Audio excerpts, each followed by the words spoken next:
Welcome back to Trigger to Transform, day 22. I am Goddess Shatoya, and this is your learning lab. So, first things first, I'm back at home. Ooh, and not that I didn't have a marvelous time being with family and getting to go to the college with my son and getting to go to the Wizards Magic's game and going around seeing DC and all the things that I love to do when I travel. And I love being in my bed. So I'm happy to be back, and I'm happy to be back here with you on day 22, where we get to look at all things triggered to transform. And I get to be very vulnerable and very real and very transparent in this space. If this is your first day here, welcome to this beautiful learning lab. You have found yourself inside of I've been dealing with it. So I'm thinking I'm going to go with a self-mastery academy. Well, we're still playing with that, but you're here because you're ready to transform your life. And if this is your 22nd day with this program right here inside of you that you're reprogramming and reimagining and rewriting and refining your narrative, congratulations on sticking with you. And wherever you are in your journey, I'm just grateful that you keep coming back here to edify yourself and learn something along the way. Let's see. So I got so much to tell y'all. I have so much to share, I should say. But you know what I want to do first? I want to check on you and see how your day has been. We are right here on the 8th day of January inside of this 90-day journey. So what are your 90 days looking like?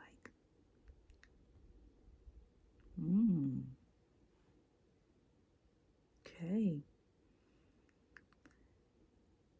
All right. Well, I'm grateful for that bit of information because it feels like when you get down to it and you're really paying attention to what's going on within these 90 days, you're making some good progress with yourself and understanding deeply who you are and what you're up to. And that makes my whole heart smile.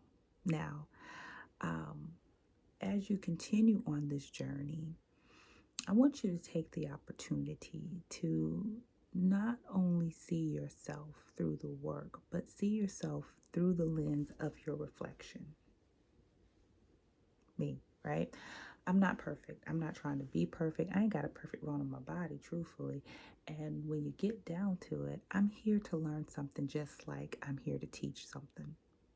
So I got a phone call today. Most of you know that I'm Goddess. I introduce myself as Goddess. And guess what? There's a slew of other goddesses around me. And inside that slew of goddesses is God Goddess Jade. Now, if you don't know God Goddess Jade, then you should go meet her. Find her on social media and witness the amazingness that she is. She makes this beautiful jewelry. She's made me a few pieces. I'll have to share them when I have them nearby. Earrings. She's made me a swatch, I call it, that I hung on my book bag like a brooch. She's made me a pendulum, which disappeared. It ran away from me in Lumberton, North Carolina, nonetheless. And just other things that she has thought of me and designed. And so she's very, very special to me, right? And in our conversation, she messaged me, can you talk? And I said, well, I'm at dinner. Can I call you when I'm done? And she said, yeah. So I called her and she was like, Goddess Shatoya, I have to tell you, I couldn't follow day 21. And I said, oh, yeah? She said, yeah, I couldn't follow. Like, it was just, I don't know. I listened to it twice. The dedication. And I said, you know what? I appreciate you telling me that because I did have an off night on day 21. I had just mentioned it to one of the other goddesses, like the trigger, right, of being inside of doing this with you all, right, inside of a video.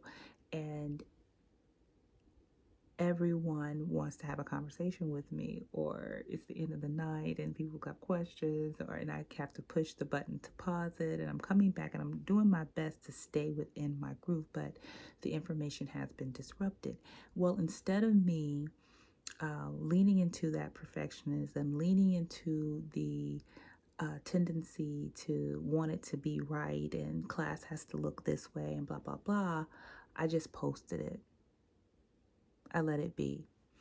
Now, the important part about this is I hadn't gone back and watched the video to critique it for myself. So, not only was God Goddess Jade giving me a real life vantage point of her, the impact on her, right? But also how it could come across for someone that, say, choosing that video out of the 20 other videos and gets that as their first experience.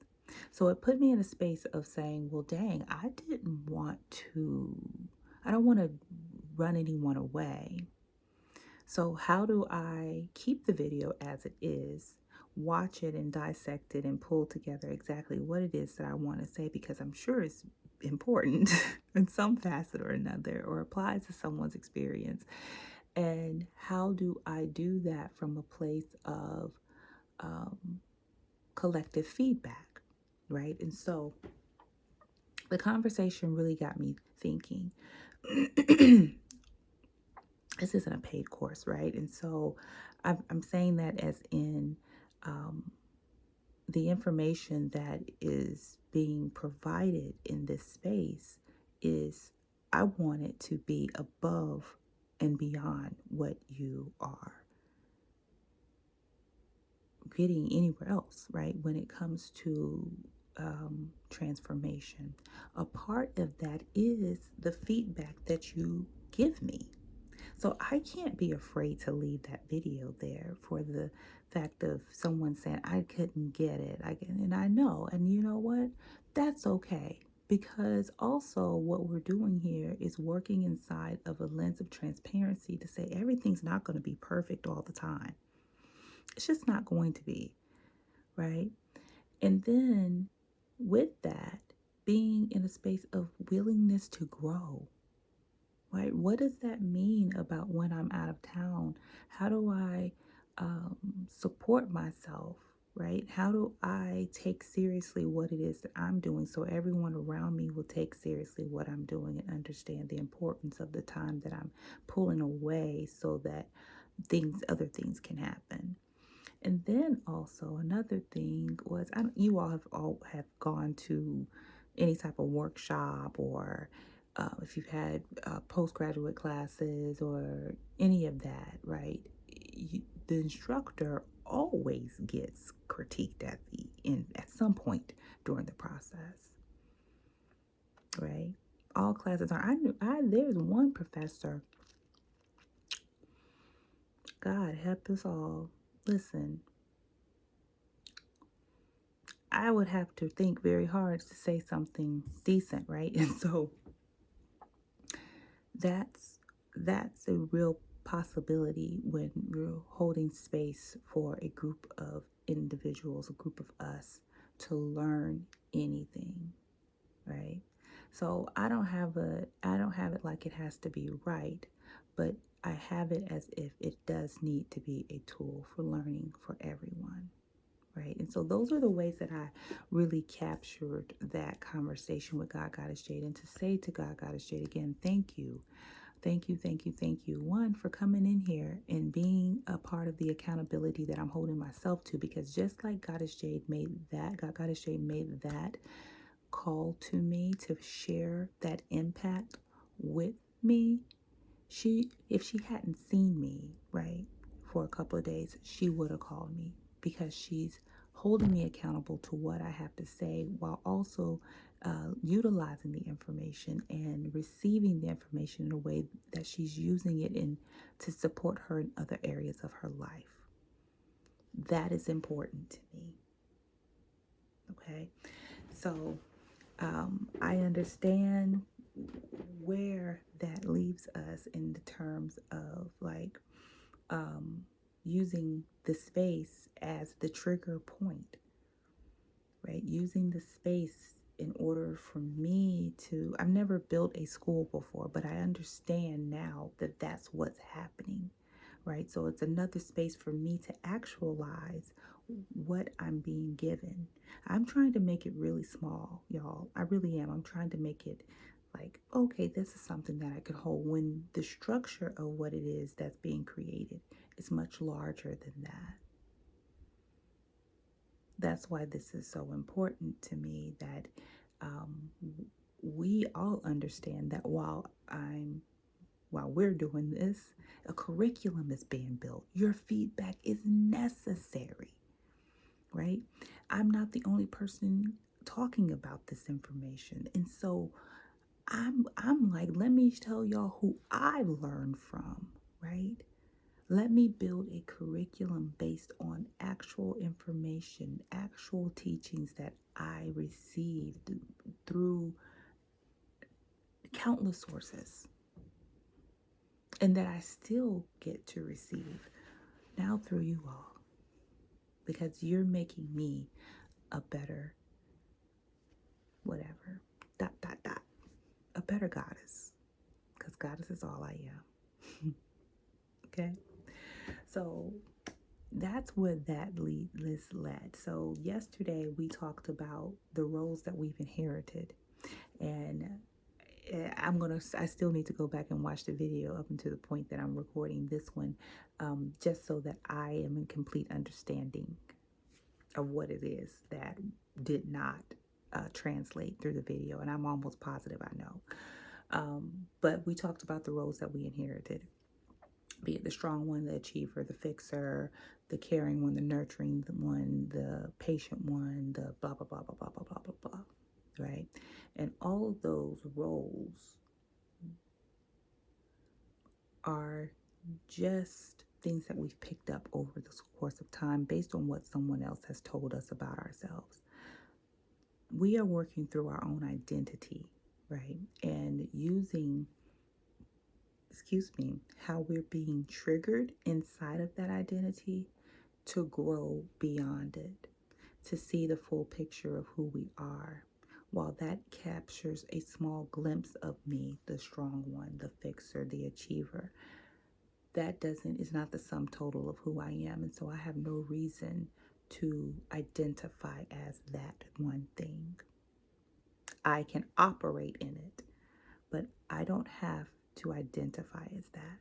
And be very careful as to what we are identifying as, right? So this is like day 21.5, if you will. And I think I'm going to come up with a video to highlight what it is that I really want to say, just as a point 5, okay? Today on day 22, we're talking about our protection patterns. Now, I call it default mode. What do you do? How do we become when something triggers us, right? And I've talked about this before, but today is the day for a little detail, right? So I shared the whole insight with you regarding the conversation that I had with God Goddess Jade. There have been so many things that happened just today that support the protection patterns that I have set up. Where I notice most of my protection patterns showing up is around being a daughter. And the way that my expectations show up when I feel like, I'm not being understood, or the information is that I'm receiving or giving is skewed, right? My protection, my default mode shows up, which is, dear God, make me a bird so I can fly far, far, far away from here. Y'all know that movie?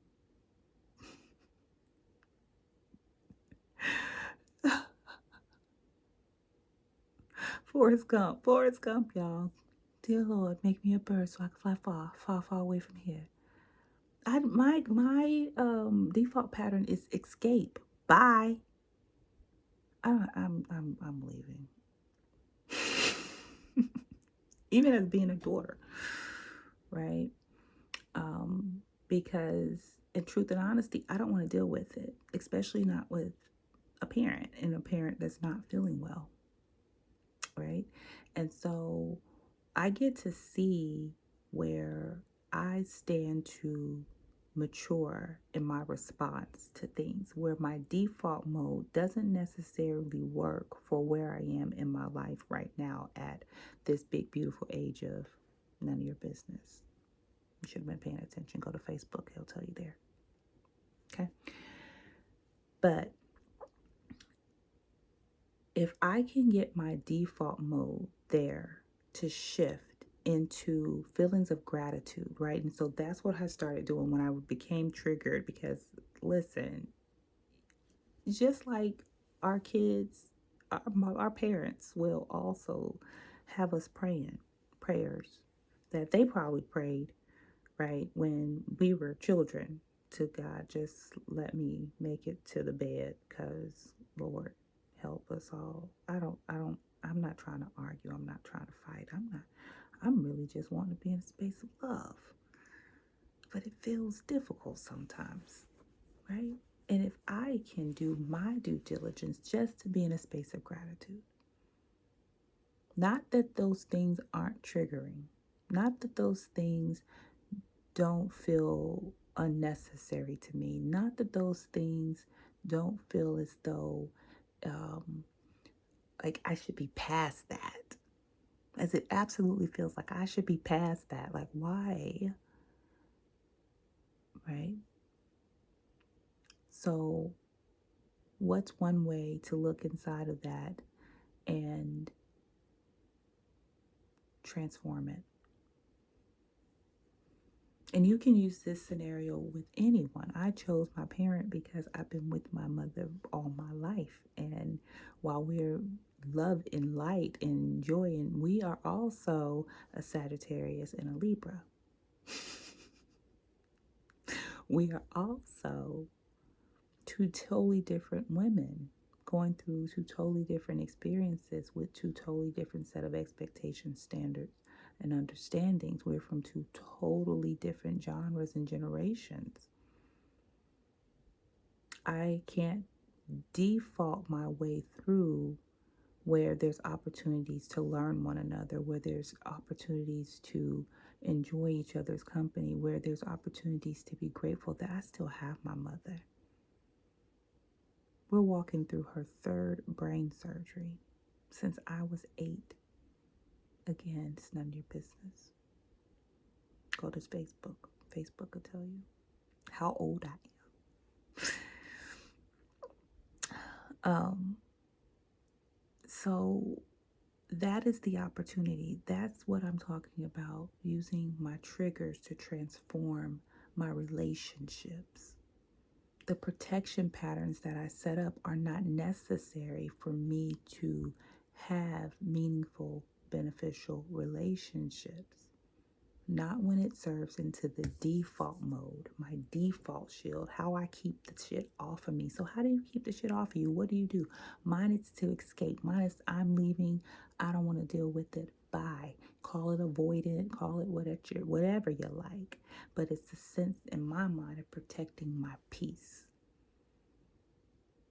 And while that may be sufficient for a little while, what is my ultimate goal is to have relationships that are meaningful. Like, I'm not trying, my relationship with my mother is so bad that I'm trying to get rid of her. Right? It's not her. It's the feeling that I get when I'm triggered by things that make sense to her that don't necessarily make sense to me. It's for my vantage point to be validated sometimes, right? There goes another trigger, right? The little girl in me that wants the validation for just I don't know, whatever it is in the moment. Or I feel like something is missing, like what happened? A protection pattern. Okay. So identify your default shield. How do you respond to things that trigger you? Do you start going off? Do you start screaming to the top of your lungs? Do you throw stuff?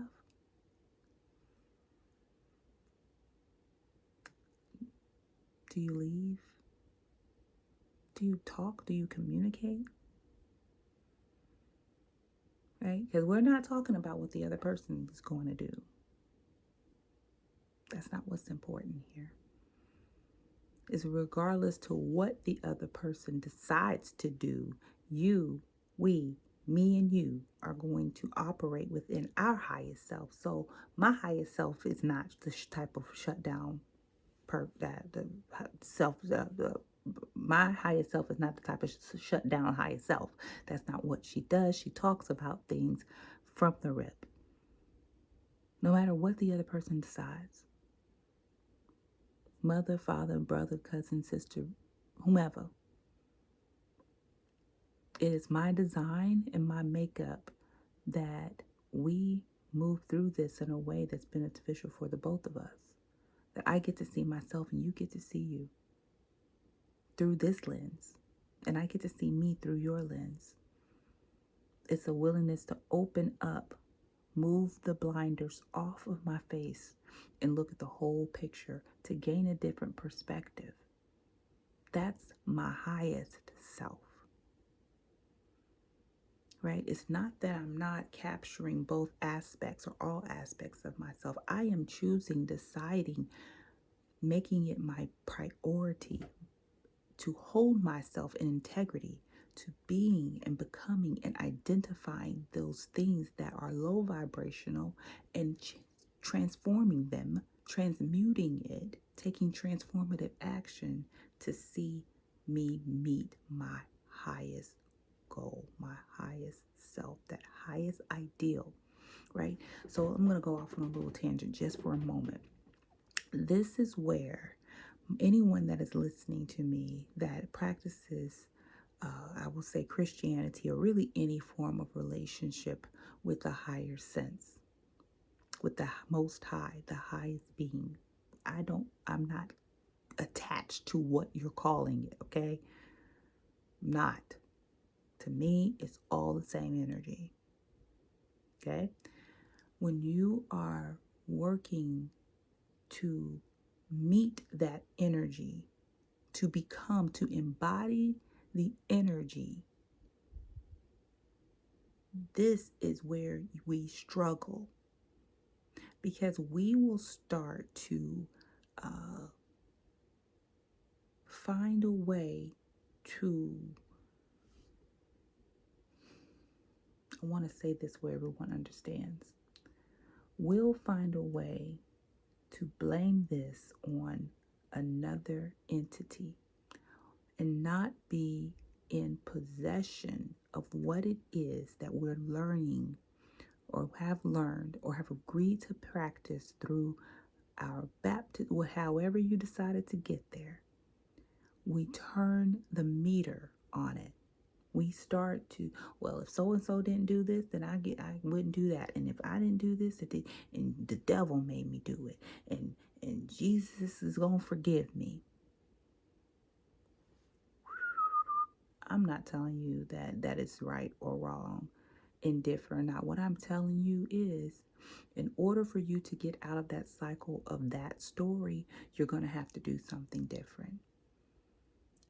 Anytime you are starting to blame something outside of you and not embodying it as it is inside of you, be it Christ, Allah, Muhammad, whomever, and you start to blame that, it's time to do your work. It's time to do your work. So identify where you are falling into default mode. If it's every time you put that bag of Doritos, whatever, in your mouth, down to your tummy. And I was just so hungry. I needed a snack and I had some change. And oh, well, I prayed over it. God, please make this good for my holy body. And I ain't gonna need them no more. Stop. Stop. Okay? That's your default mode. Knowing that you should be doing something else and still choosing to do the exact opposite. This is where you're straddling the fence. This is where it feels like you are not connected to that in which you are in relationship with, I'll say. At best, in some situationship with your divine, with the divine. Okay, I won't take this too far into a spiritual conversation because y'all understand what I'm saying. Check yourself. Where are you living in between what you are said that you're practicing and that you're grateful and that you're so blessed and what you're actualizing in your life? Where are you not carrying the torch all the way to the end of the finish line? Where are you squandering the blessing that you believe in called He hung from the cross and died for me? Where are you squandering that? If that's what you believe. Now, if that's not what you believe, that's not what you truly believe, then be careful. I said I wasn't going to keep going. Identify it and do something about it. I'm not interested in scraping the surface level anymore because there's things that are going on within our community that absolutely must be handled. And while this stuff feels real playful and superficial, and I said it the other day, I'm a root cause type of chick. Okay, we've got to look deeply at how we are being and how it is connected to the things that we have connected ourselves to in an understanding that may and may not apply to who it is that we're being.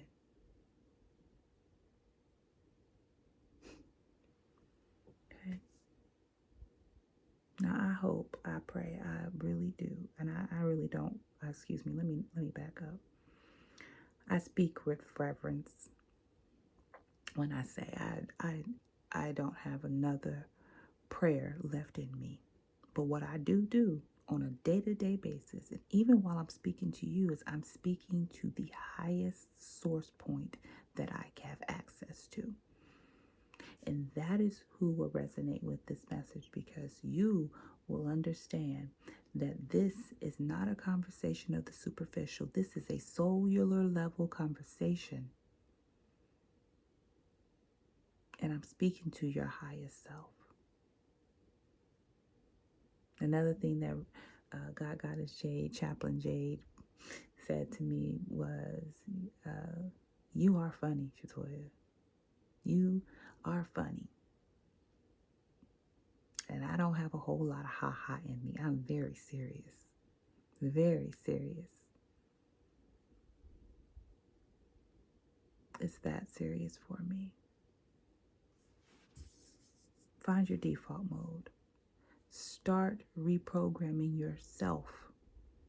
That's not for Jesus to do. And God has done everything that God is going to do for you prior to you getting here, including the breath that you breathe in your body every day. You are responsible for you. Okay?